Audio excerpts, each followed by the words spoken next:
I don't hear. There we go.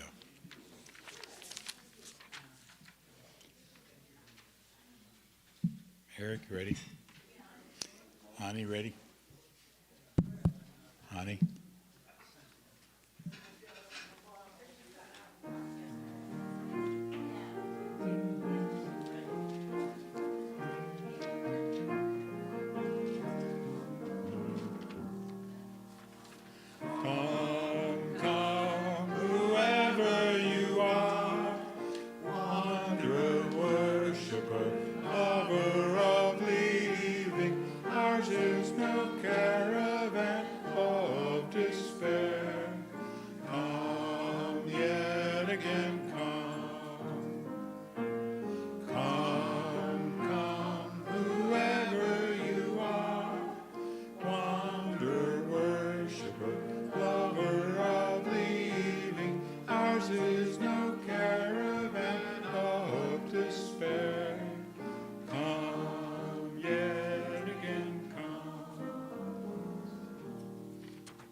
Good morning.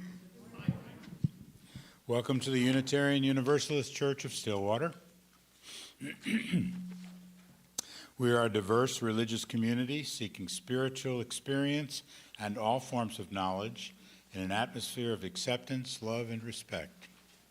Our mission is to protect and perpetuate religious freedom, tolerance, and knowledge, to challenge injustice, and to nurture and serve one another and the wider community. This morning, our minister is Reverend Mark Christian. We have musicians, Ani Love, Donald Brown, Mary Kate Couch, Linda Smolin, Julie Longjohn, and Johnny Weatherford. And we'll continue with, sorry for the problem of not having any visual today, or at least at this point. Terry will continue with announcements.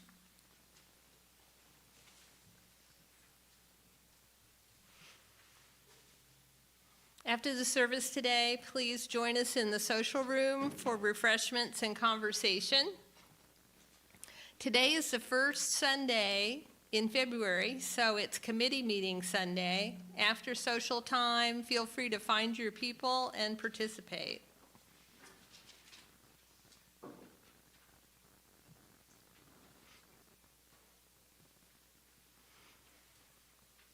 This Thursday, February 5th at 7, there will be a Zoom session here at the church. I believe it will be in the sanctuary here. Is that right? Okay. And it's called Eyes on Ice. And it's for anyone interested in knowing your rights should you choose to engage in peaceful protest. Say it again. Thursday at 7, February 5th. I like that. She said, say it again, then I said, say it again to her. That could go on. Yeah.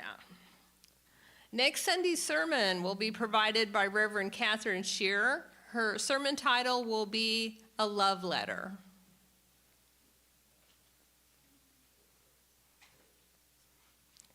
Linda Smolin told me that we're going to have a forum this month and that Doug Williams is the leader. That would be next Sunday, February 8th. Do we know what it's about?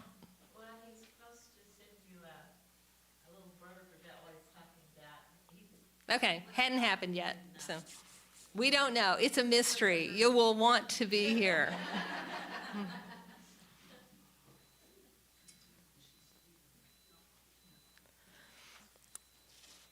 Starting February 12th, on Thursday evenings, we will be having an adult religious education program called Spirit of Life.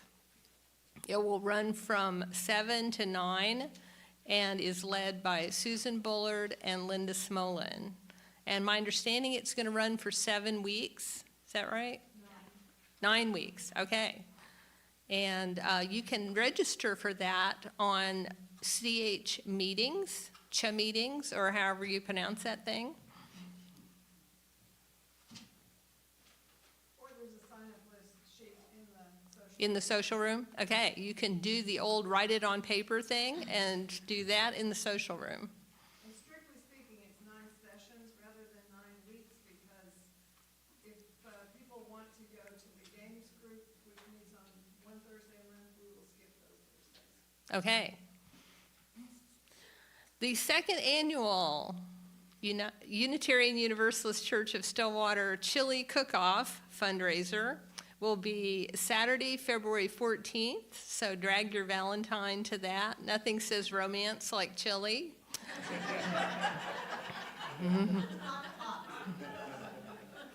$15 per person, kids under 12 eat free. All the proceeds go to the church. There will be ribbons for the first, second, and third favorites. And Robert Patrick will DJ our karaoke. That will be fun. And I promise not to sing if I happen to be there. Actually, now I know I'm not going to be there. That's my anniversary. Yes. Good reason. I just wanted to say, is this on? Yeah. I just wanted to say that I have put a new sign-up sheet also for the chili cook-off in here, and don't be alarmed. I went ahead and put in who had signed up before and if they were bringing chili or not. So there's a second page with more lines to sign up. And I've also made a note, I think 2 people already paid for online through meetings. So don't worry, I've got your payments and I know who's already paid. So thank you. Thank you. It's me, isn't it? Why am I doing that? Thanks.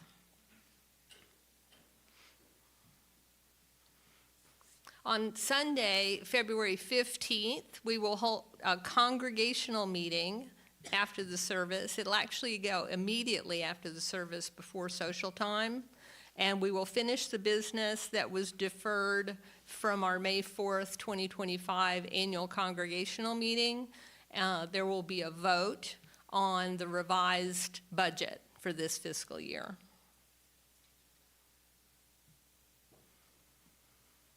On Saturday, February 28th, the entire congregation is invited for dinner and discussion for our kickoff of the annual pledge drive, and it's titled Fulfilling the Vision. You can sign up on CH Meetings, or you can sign up on a paper list in the social room. If you have other announcements, please come up to a mic to share it. Sabrina. So I've been thinking about our themed potluck for this month. I know it's like been occupying you in the middle of the night. But, you know, since we moved the chili cook-off, I was like, how do I accommodate chili leftovers, right? Oh. Which we may or may not have. So the theme is red. So it is roll That with works. red. Is red hot? Is red chili? Is red love? I mean, like, you decide, all right? So that is Sunday, February 15th. So be there. Other announcements?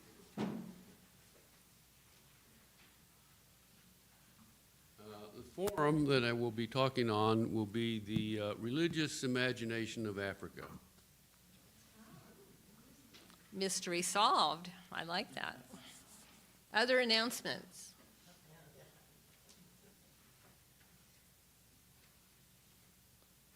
Linda?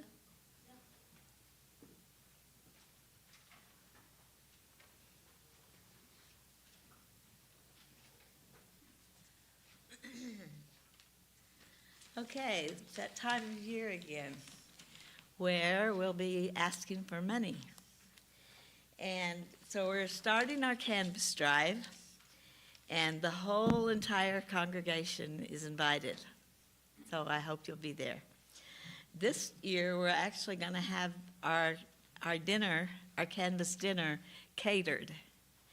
And we don't know who's going to cater it yet, do we? Okay, but it'll be good.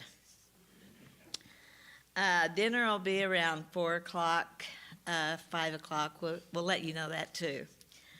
But after dinner, we'll break out in group discussion. We'll have just different groups talking about different things, and as they related to the retreat that we had last year. We want to follow up on that and talk more about some of the things that were brought up last year.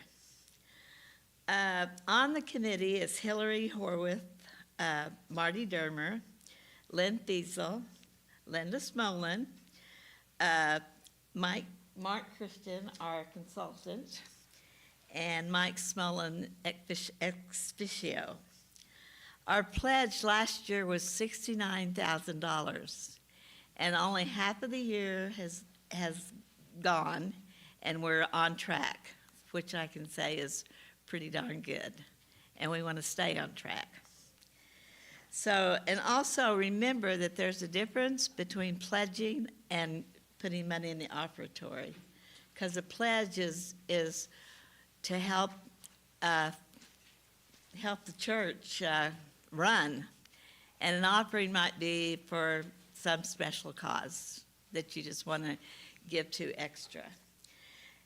We now have 65 members. Yay! Yay! And I think that covers it, doesn't it? Okay.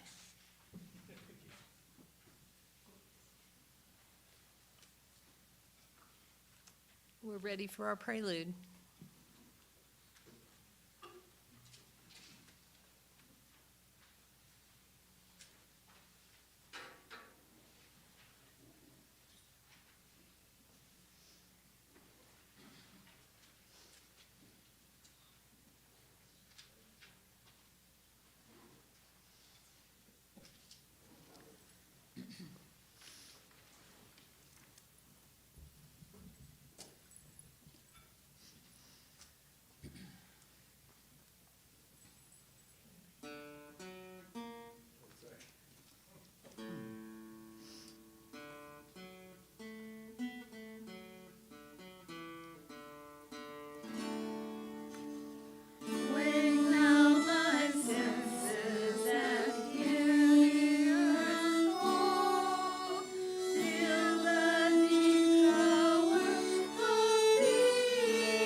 feel like I'm running into something. Thank you. Thank you. This day is a gift of love, a gift from God, a gift from life itself. Come, let us worship together, for this is the day we've been given, to live in, to love in, and in time to die in. Let us rejoice in our capacity to think, feel, hear, and understand. And let us rejoice in the promise and possibility of this day. Let there be light to drive away the darkness. Let there be wisdom to shine on the unknown.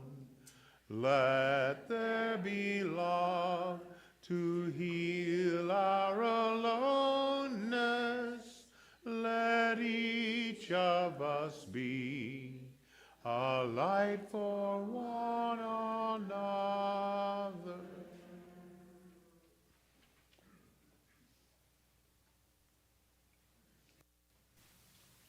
Our first hymn is number 108, My Life Flows On in an Endless Song.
Hello again. Today I'm going to be reading from Multicultural Tales to Tell. It was written by Pleasant Despain. It was illustrated by Joe Schlitka, and we have copyright permission from August House. So thank you, August House. Since we don't have slides today, you can't see the picture, but this is called Grandfather Spider's Feast. It's a tale from Africa. You've got the grandfather spider with his long gray beard, and then all his grandchildren's spiders. One day, Grandfather Spider watched with interest as the bees collected an enormous amount of golden pollen from the flowers with which to make honey. "Why so much honey?" he asked. For the feast, buzzed the bees. What feast? When is it? Where will it be? Asked Grandfather Spider impatiently. The bees were too busy to answer all of his questions and went on with their work. I'll ask the ants, said Grandfather to himself. They know everything that is happening around here. He ran through the jungle undergrowth as fast as his 8 legs could carry his fat body and soon arrived at the ant hill. The army of ants was marching in long lines, and some going out into the jungle and others returning to the colony. And every ant was carrying a grain of rice, a juicy green leaf, a tasty mushroom, or a sweet berry. Why so much food? Asked Grandfather. For the feast, said the ants. Whose feast? Where will it be? When will it be? He demanded. The ants went marching on, too busy to answer silly questions. Grandfather ran to the tree in which he lived and scurried up the trunk. There he spun a heavy web between 2 branches and, using a twig wrapped with soft leaves, began drumming a message to his many grandchildren scattered throughout the jungle. Come home at once. Come home at once. Your grandfather wants you to come home.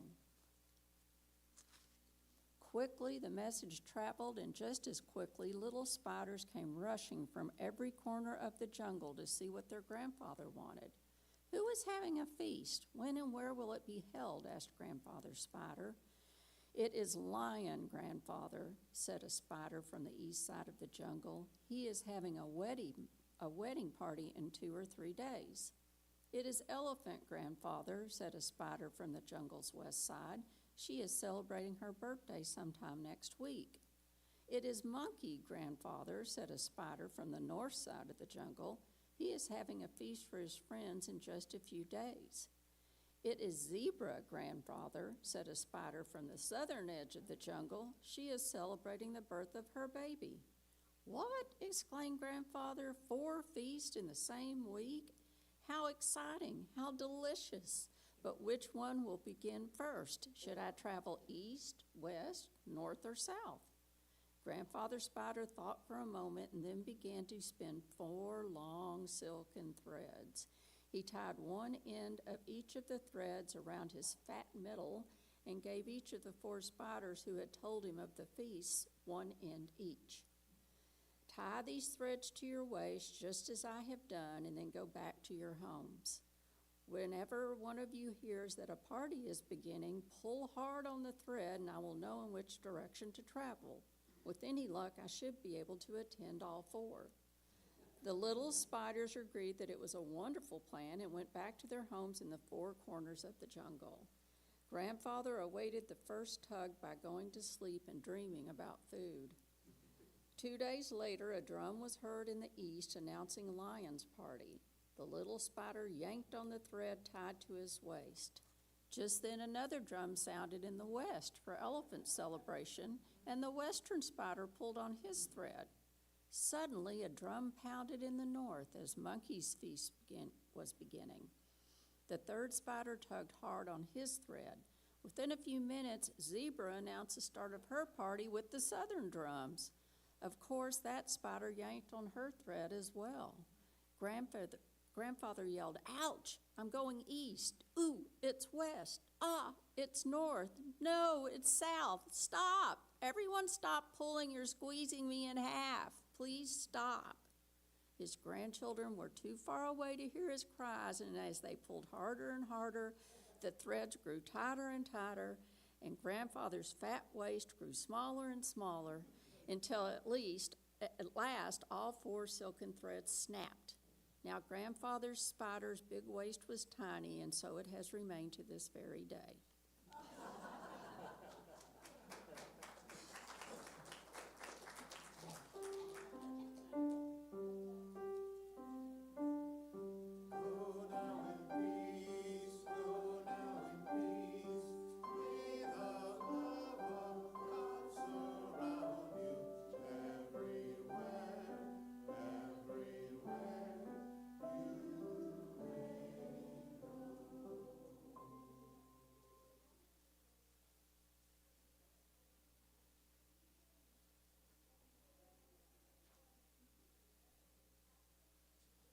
This morning's reading is by Paul Robeson, actor, singer. I think he was an activist. I shall take my voice wherever there are those who want to hear the melody of freedom, or the words that might inspire hope and courage in the face of despair and fear. My weapons are peaceful, for it is only by peace that peace can be attained. The song of freedom must prevail.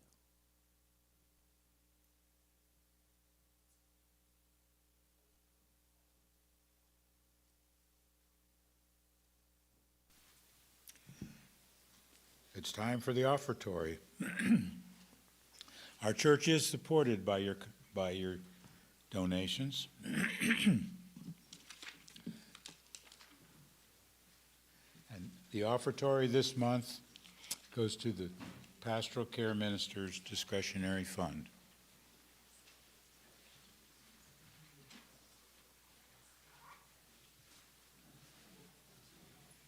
And I believe it's the entirety of the basket today.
Thank you.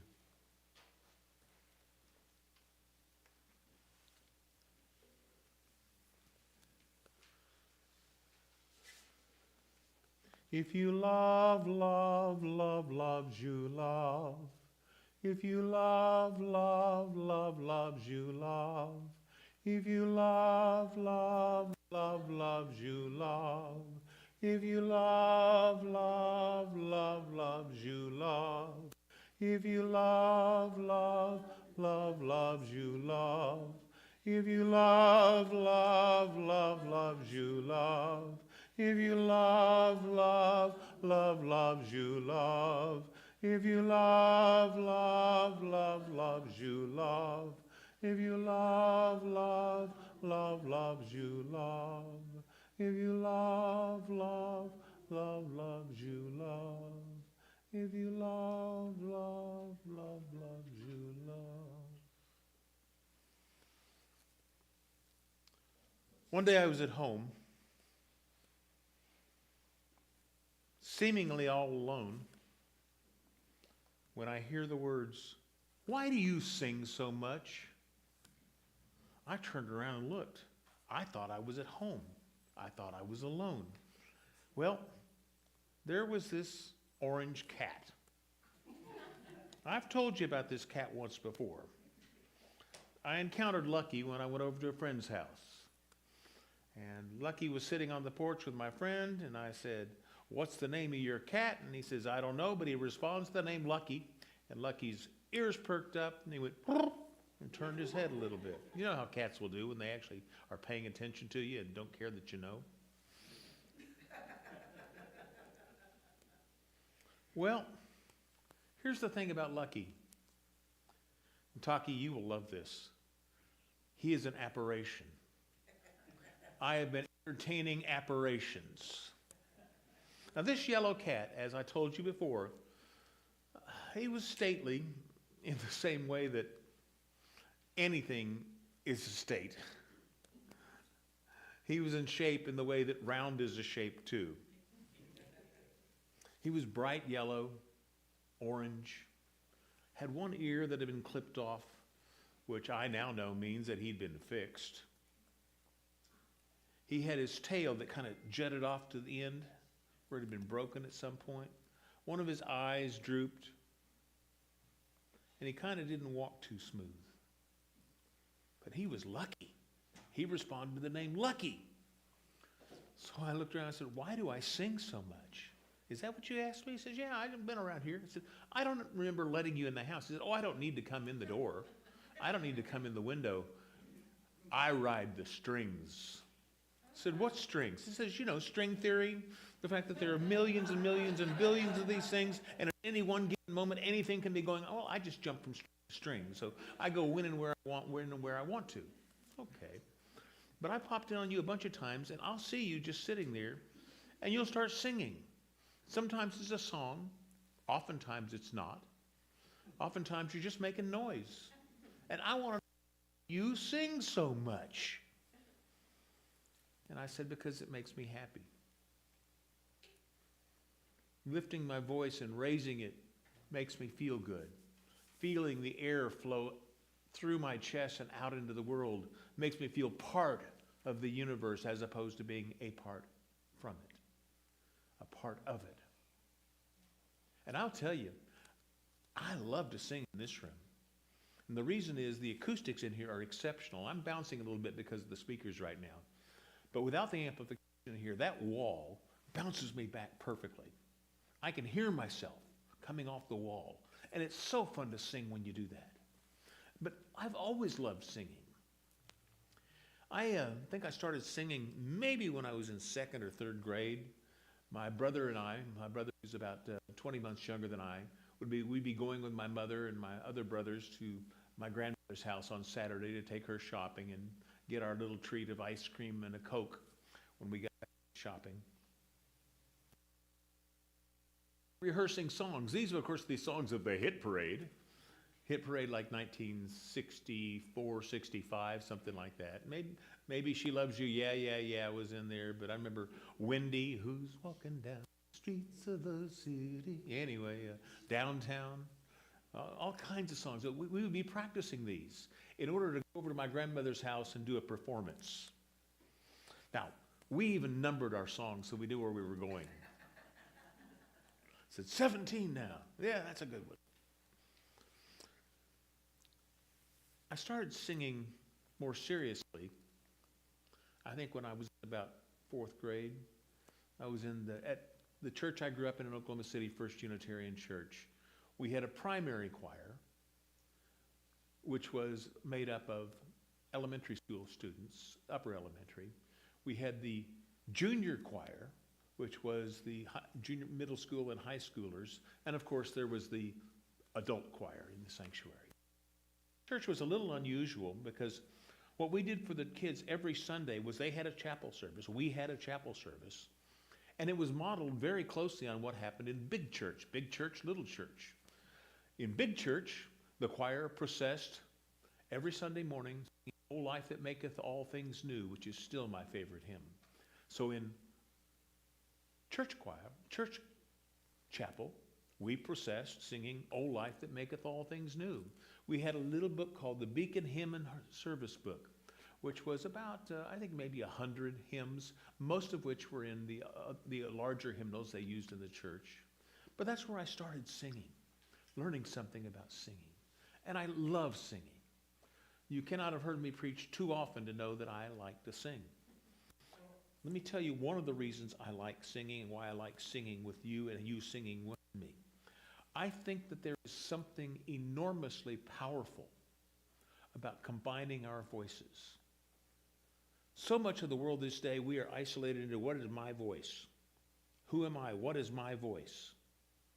When I realize if I pay attention to my voice, I don't hear your voice, and I don't hear your voice, and I don't hear your voice. But when we get together, this comes up and it does something. It builds an energy. Now, a caveat here. Singing is not about perfect pitch. God, it's not, because I don't on wrong notes easily. Track of tune. Still I sing because it makes me feel good. It makes me feel hopeful. It makes me feel whole. It makes me feel present. And I think that's why singing started to develop in churches. And so much of the time it's one person talking to everybody. This is a chance for everyone to raise their voice together, to make a joyful noise, as I think Scripture puts it. And I do love the idea of a joyful noise. As I said, singing is not about perfect pitch. Of course, in seminary, who was the chairman of the hymnal committee, the gray hymnals that we have, he was the chair of the committee to put that together. And he told me something that I took to heart because I had done it. I had done it recently. He said, when you tell someone, you really don't sing so well, you shouldn't sing. He said, that is an act of spiritual violence. Telling someone they shouldn't sing because they don't do it very well is an act of spiritual violence. A few weeks before, a month or actually a couple of years before, when my wife was expecting our son, I said, perhaps you should teach him about math and I should teach him about singing, because she didn't sing very well and God knows I don't do math very well. Which seemed logical at the time, but I didn't realize that was putting a pressure on her sin to hold her down when our voices are meant to rise, release, and to join others.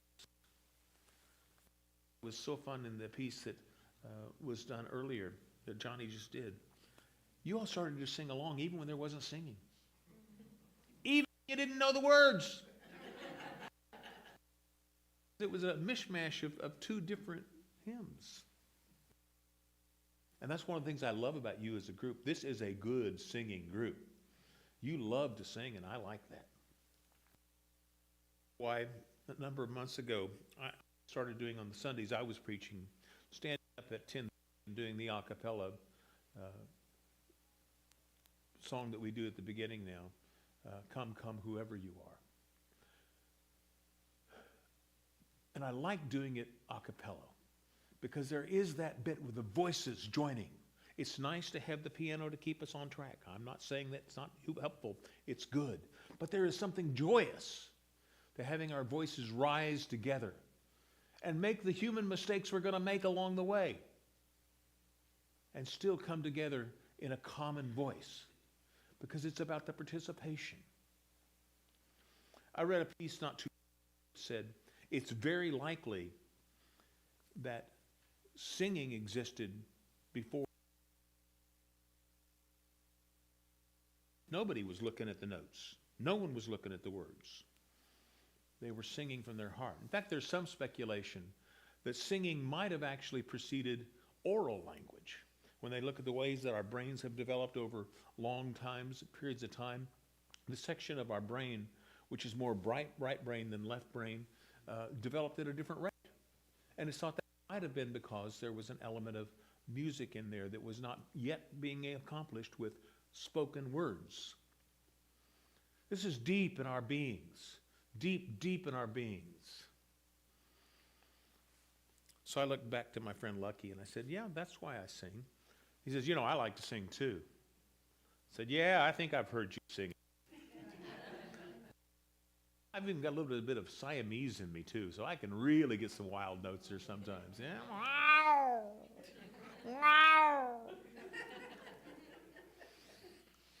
And then all the neighbor cats start singing.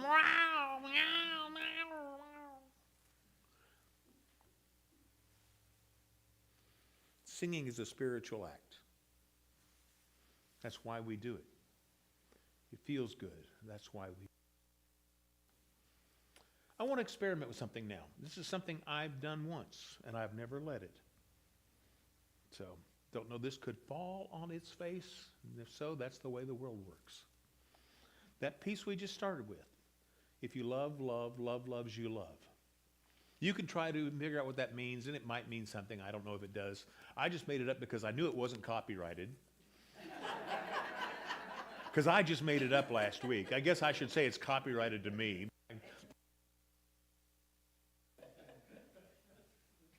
But what I want to do is to do that again. After we get it started, give you the freedom to go off part, to create a harmony, to change the words, to sing it differently, to change the pace. So let's get it started again. If you love, love, love loves you, love. If you love, love, love loves you, love. If you love, love, love loves you, love. Love, love, love. If you love, love, love loves you, love.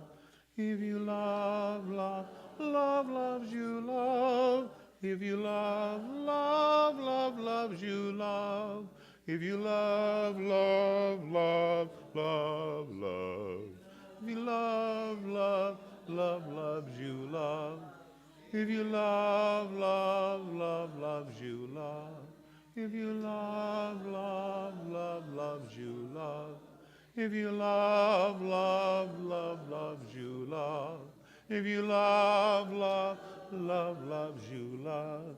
If you love, love, love, love, love, love loves you, love. If you love, love, love loves you, love. If you love, love, love loves you, love. If you love, love, love loves you, love.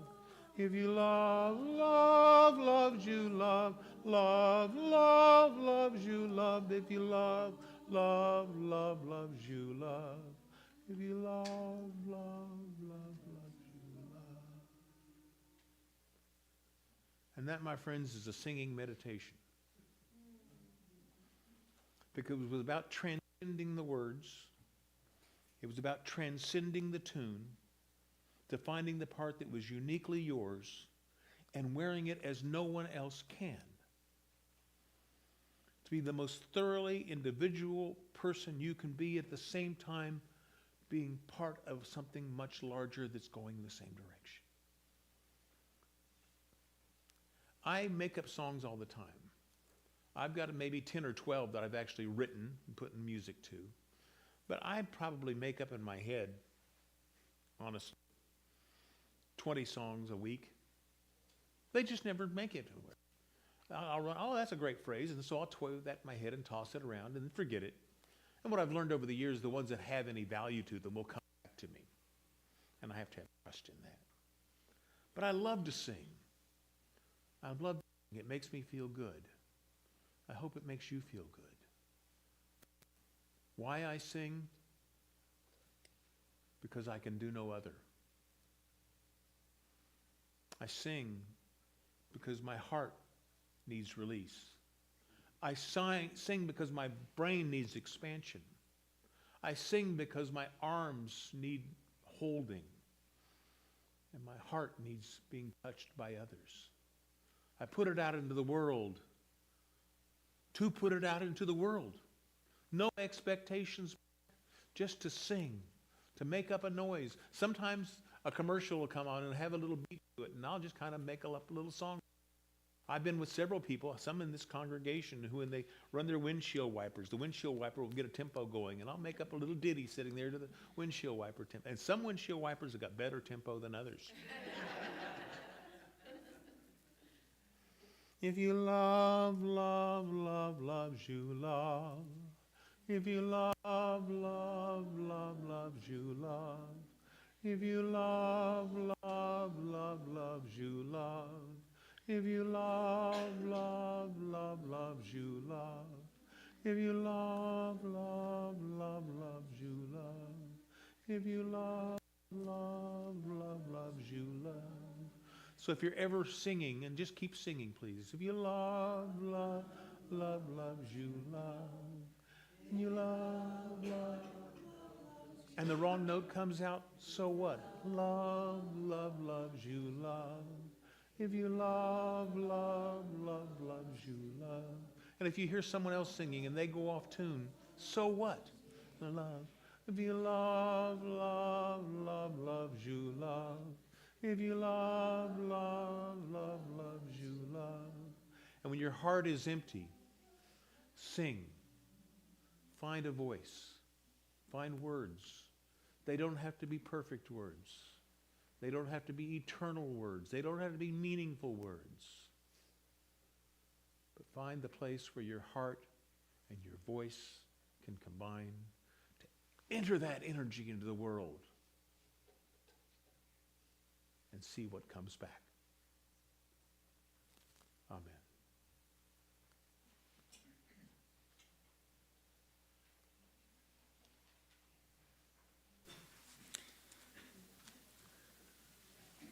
Our second hymn is number 346, Come Sing a Song with Me. Please stand if you're able.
And I'll sing a song of love and a rose in the winter time. Come walk in rain with me. Come walk in rain with me. Come walk in rain with me, that I might know your mind.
As we go from this place, may you find your inner voice, and may you find your inner song. You know that sometimes the song will be joyous, and sometimes it will be a wail, and sometimes it will be a cry, and sometimes it will be a lament. And all of those are part of you. And you should be free to find them and share them. Amen.